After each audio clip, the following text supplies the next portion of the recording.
Вести на Канал 8. Добар ден. Регионалниот центар за управување со кризи испрати писмено известување до граѓаните во врска со очекуваната драстична промена на временската состојба, проследена со врнежи од снег и ниски температури. Исто така и од Автомотосојузот предупредуваат на можни проблеми во нормалното одвивање на сообраќајот во наредните денови. Најавената промена на временската ситуација, што се очекува да ја зафати целата држава, беше повод Регионалниот центар за управување со кризи од Кочани да го препрати писменото известување од Управата за хидрометеоролошки работи. Со него се известуваат граѓаните дека в сабота се очекува заладување и поинтензивни врнежи, кои во текот на денот, почнувајќи од север, ќе преминуваат во снег. До недела наутро насекаде ќе се формира снежна покривка, освен во крајниот југоисточен дел.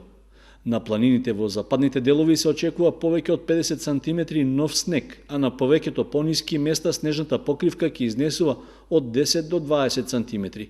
В недела врнежите ќе бидат послаби. За време на викендот и в понеделник ќе дува засилен северен ветар, повремено со брзина од околу 80 км на час, што ќе предизвика и локално создавање на снежни наноси. Од понеделник се очекува стабилизирање со значително пониски температури на воздухот. Најстудено ќе биде во вторник и среда наутро, кога на повеќе места температурата ќе се спушти под минус 15 степени. Од Автомотосојузот на Македонија информираат дека сообраќајот во државата засега се одвива без забрани по влажни коловози. При тоа се предупредува на внимателно возење во засеците на осојничавите места и преку мостовите, поради можна појава на одрони од земја и карпи, како и подмрзнување на патната подлога. Како критични точки во овој регион остануваат патните правци Кочани Делчево и Виница Берово, каде вообичаено после обилни врнежи има одрони од карпи на коловозот. Општина Кочани ќе ги продолжи градежните активности за изградба и асфалтирање на преостанатите улици, за кои користи средства од кредитот од Светска банка.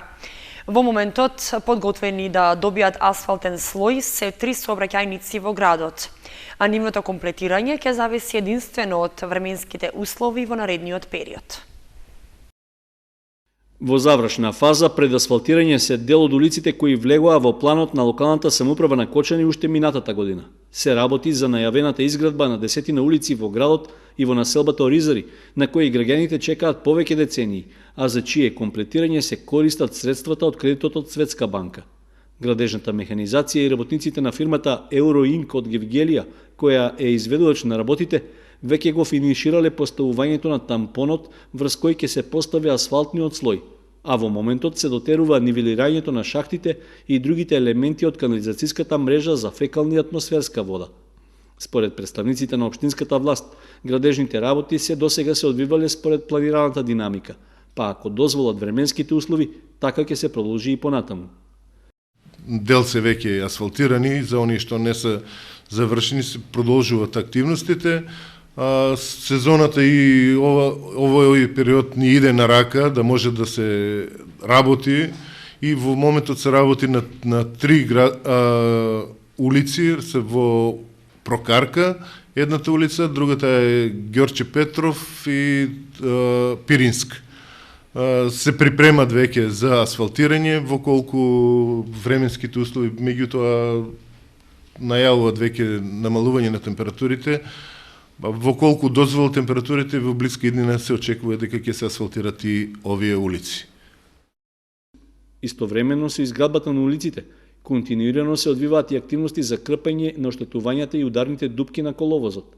За сега санирањето на помалите оштетувања се изведува со така наречена ладна асфалтна маса и со бехатон плочки, додека за поголемите оштетувања ќе биде потребна поопсежна интервенција со користење асфалт или бетонирање на делови од коловозот.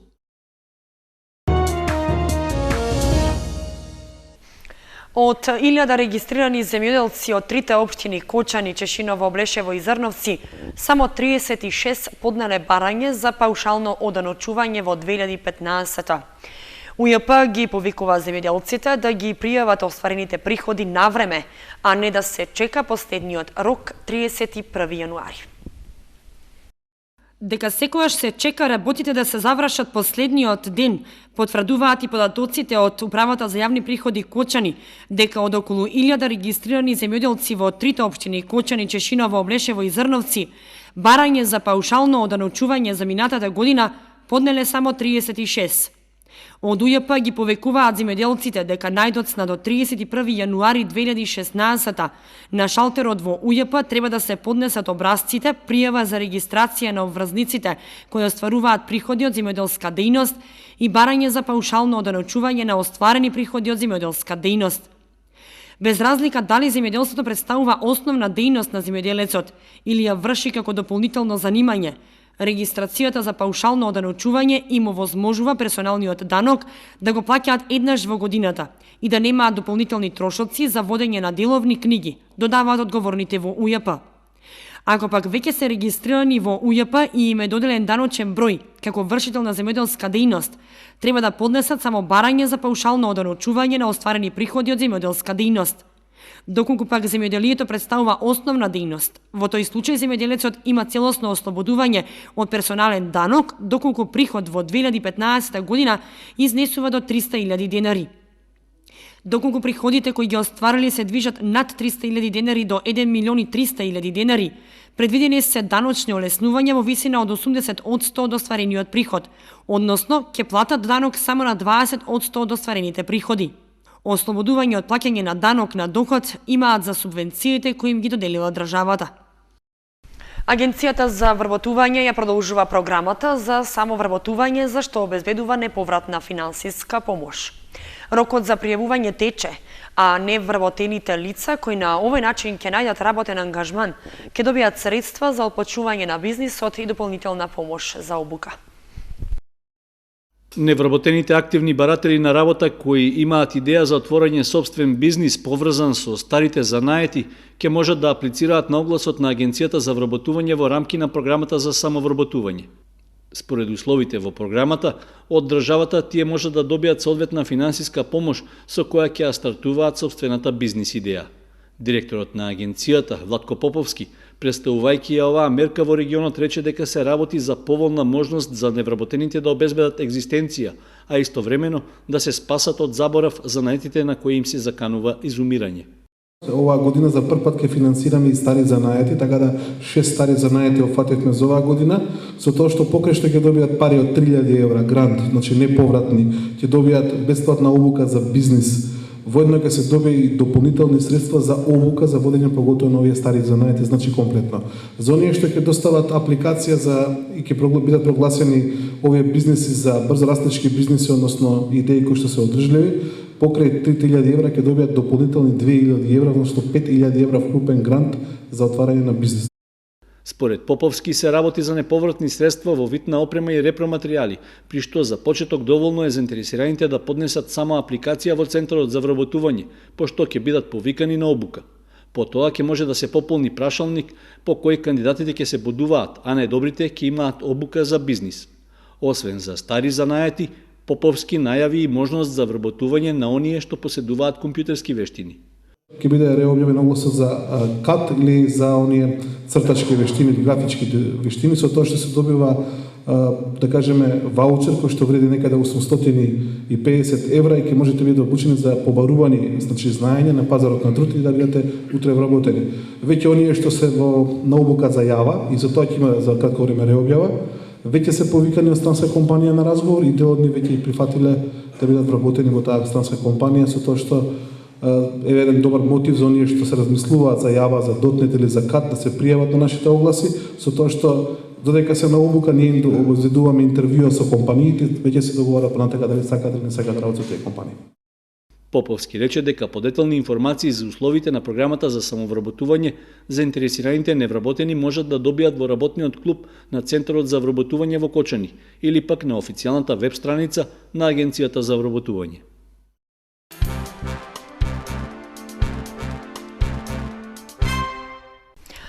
Црвен крст на Република Македонија, општинска организација Кочани и општина Кочани организираат заедничка крводарителска акција во просториите на библиотеката Искра.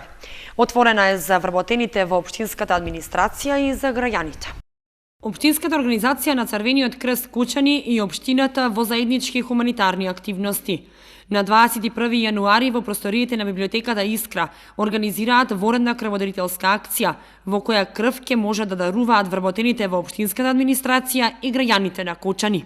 Црвен крест на Република Македонија, Општинска организација Кочани во соработка со локалната самоуправа Кочани заеднички организираат крводарителска акција која ќе се одржи на 21 јануари, тој е четврток, во библиотеката, градската библиотека Искра со почеток од 9 до 14 часот. Самата акција ќе биде насочена за вработените во општинската администрација, но ќе биде отворена и за самите граѓани. Имаме соработка со локалната самоуправа и за оваа година се планирани да се реализираат 2 акции заедно со нив. Оваа акција е воредна, а инаку Општинската организација на Црвениот крст Кочани до крајот на месец јануари ќе организира и редовната крводарителска акција, што ќе се одржи на 28 јануари во просториите на Црвениот крст. Од сабота 16 јануари започнува пријавувањето на кандидатите за чинот на потопување на честниот крст во водите на Кочанска река и за одбележување на празникот Богојавление Водици, информираат од Кочанскиот храм Свети Великомаченик Ѓорги. Со цел да се даде христијанска димензија на чинот, за тој што ќе го фати крстот, награди и годинава ќе нема. Од сабота 16 јануари сите лица кои сакаат да се пријават за учество во чинот потопување на честниот крст во водите на Кочанска река може да се пријават во Кочанскиот храм Свети Великомаченик Ѓорги, информираат од таму. Кандидатите кои ќе се пријават треба да бидат полнолетни и да исполнуваат уште еден услов кој се постави од минатата година, да ја знаат напамет Отче наш. Награди за оној што ќе го фати крстот и годинава ќе нема, од причина да не се пријавуваат кандидатите заради добивање награди, туку заради значењето и христијанската димензија на самиот празник, велат од храмот. Овој свет чин на потопување ќе биде извршен традиционално од страна на неговото високо преосвештенство митрополитот Бергалнички Иларион, значи во периодот од 11 часот и 45 минути до 12 часот во зависност од пристигнување на неговото високо преосвештенство. Треба да исполнат неколку услови сите они кои што сакаат да земат учество на овој светчина, тоа е да бидат лица од машки пол, да бидат од Кочани, да бидат полнолетни за време на своето пријавување, да понесат некој документ за идентификација, дали лична карта или пасош, и секако ќе биде барано да знаат молитвата Отче наш, бидејќи ако не ја знаат ова основна молитва, тогаш се нарекуваат само на христијани на хартија, како што се кажува. Значи најкасно може да се пријава до 18 јануари за да се комплетира списокот. Исто така се со цел да се избегне оно учество од финансиски материјална побуда, како и претходните години, така и оваа година нема спонзори, нема награди, значи само од храмот на оној што ќе го извади потопениот крст ќе му биде доделено Свето писмо Библија. Инаку сите подготовки за одбележување на празникот Богојавление Водици и потопување на честниот крст во водите на Кочанска река се веќе завршени. Деновиве се расчистуваше коритото на реката и се овозможи лесно собирање на водата на местото каде што ќе се изврши потопувањето. И годинава храмот Свети Великомаченик Ѓорги достојно ќе го одбележи празникот Водици, со читање часови во црквата, света божествена литургија на празникот Водокрст, кога и строг пост, и со света литургија на самиот празник Богојавление 19 јануари. По литургијата со свечена литија од храмот ќе се оди до местото каде што ќе се потопува Светиот крст. Чинот и годинава ќе го изврши митрополитот Бергалнички Иларион. Од Кочанскиот храм апелираат до верниците пред да одат кај реката каде што ќе се извршува чинот на потопување на крстот, да се присуствува на светата божествена литургија и на чинот да не се гледа како спектакл.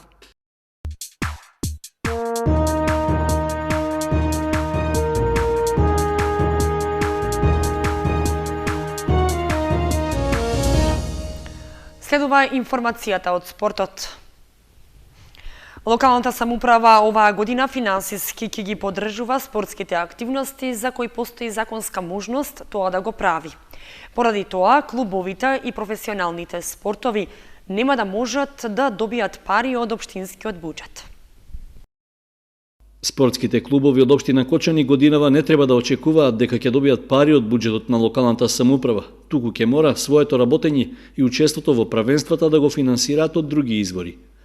Овде спаѓаат сите екипи кои се надпреваруваат во повисок ранг, односно се во сениорски категории и имаат извесен степен на попрофесионален ангажман на своите членови.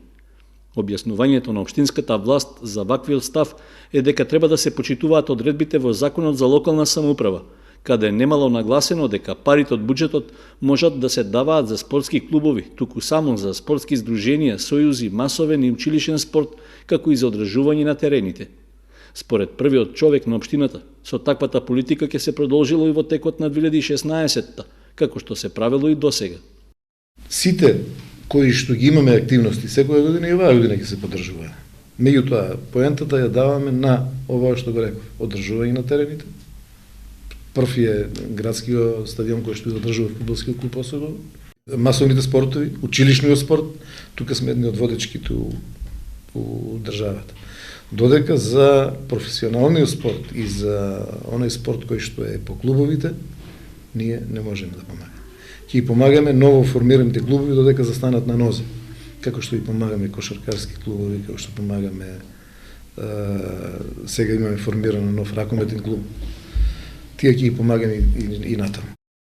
Според усвоениот буџет за оваа година, во расходната ставка за спорт и рекреација, предвидено е да се потрошат 1.850.000 денари, што практично е на исто ниво како и претходната година.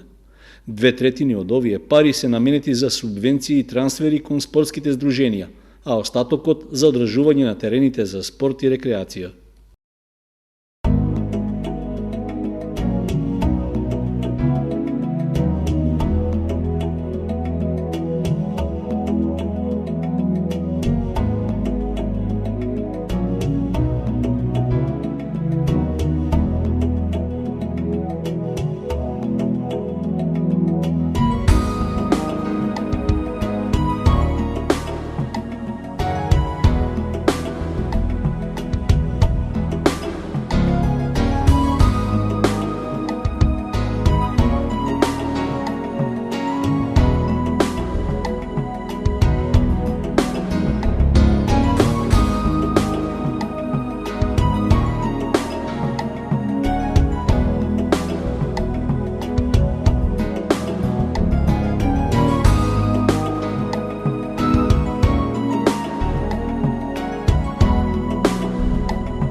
Вестите на Канал 8 завршија, следете не и на нашата веб страница kanal8.mk.